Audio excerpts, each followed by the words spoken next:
Hello everyone and welcome back to another Minecraft update video. This is a pre-release for 1.17.1 and what happens when a big update drops is tons and tons of people start playing the game and then all the bugs that weren't discovered before come to the surface, and so these pre-releases tend to polish up the update.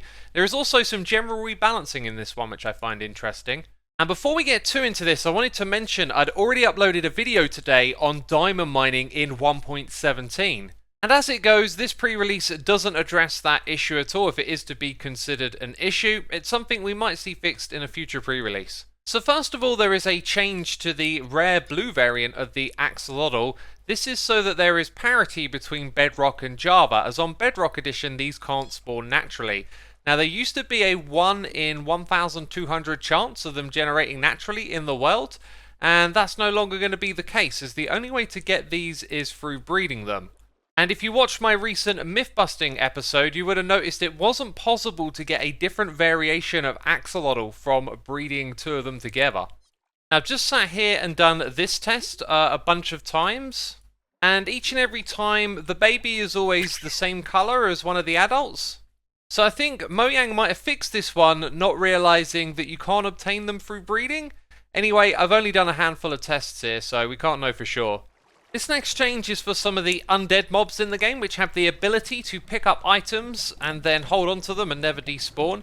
This applies to the husk, the zombie villager, the zombie, and the drowned. And the item that they'll now no longer be able to pick up is the glow ink sac. Reason being that the glow squids, they spawn in caves in water, and then if they get flushed out and die, there might be a zombie in the area that then picks up this item, stays in the world, and of course that contributes to lag.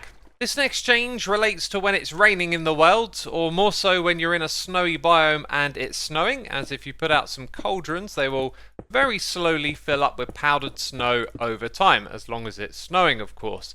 The change here is that they're now going to fill up 2 times as fast. So if you're doing a powdered snow farm, hopefully these things will fill up a little bit quicker, although it does say it's still going to be very slow overall. Another rebalancing related to farming. The drowned mob now drops the copper ingot when killed by a player, and this had a 5% chance of dropping with +1 for each level of looting, so with a looting free sword you could get 8%.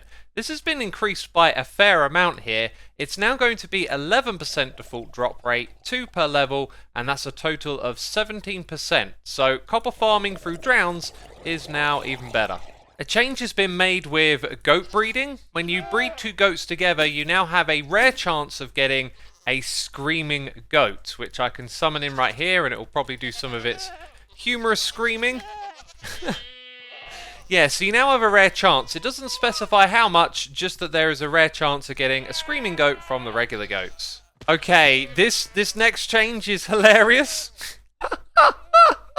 Oh my dear! Oh dear Lord, what have I done? Oh my goodness me. So status effects weren't applied to goats when they were jumping or ramming. I believe we did this test in myth-busting and discovered that didn't work.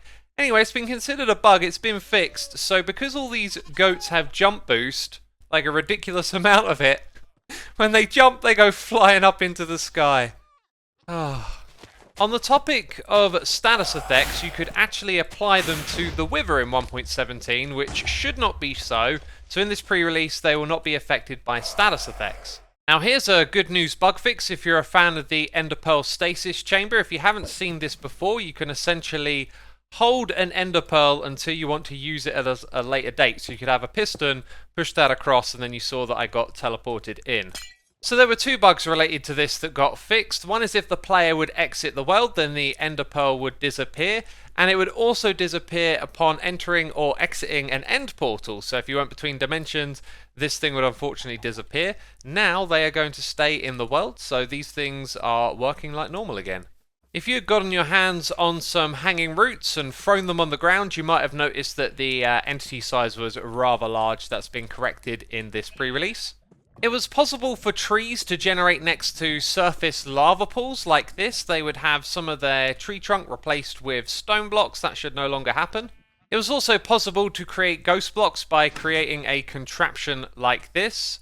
As you might be able to tell, there is actually a powder snow bucket inside of here. And last of all, if you've played this game for some time, you'll know that fossils can generate deep underground. They're actually kind of difficult to find because I don't think they intersect with caves very often. There was a bug actually forcing all of these to generate at the very bottom of the world, down in bedrock. So if you've generated a world in 1.17, all your fossils will be at the bottom of the world, which is a little unfortunate.